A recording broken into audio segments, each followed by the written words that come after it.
Целый месяц без воды и элементарных услуг: не помыться, не попить, ни еды приготовить. Но на этот раз дело не в очередном прорыве трубы. Наоборот, протечек здесь больше не планируется. Коммунальщики выкопали траншею вдоль всей улицы, демонтируют старые, изъеденные коррозией трубы и меняют на новые. Надо сначала сделать демонтаж, старую убираем, новую ложим трубу. В связи с погодными условиями у нас была небольшая задержка.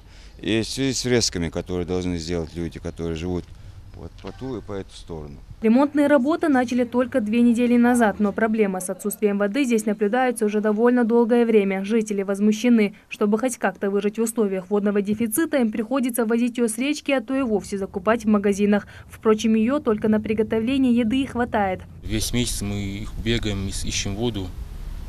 Дома больной человек лежит, воды надо много. Сплошные неудобства.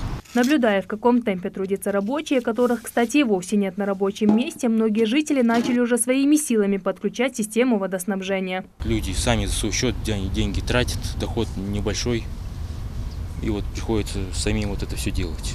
Но это только полбеды, уверяют жители. Вместе с отсутствием воды им приходится терпеть и грязь, которая вместе с дождями стекает во дворы. Я недовольна, у меня даже слов нет возмущения вот этому. Вот мы на эту картину сколько смотрим. Не заехать, не выехать. Детям вообще нельзя выйти. Дешь бог и моча бог. Это сейчас сухо еще. Завершить все работы и, наконец, закрыть вопрос с водой местные власти обещают уже до конца этой недели. Впрочем, свежо предание верится с трудом, говорят жители, которые, наблюдая за таким темпом работ, сомневаются, что обещания будут исполнены в срок. Жарайдат Халухоева, Майбрек Миржоев, Новости 24.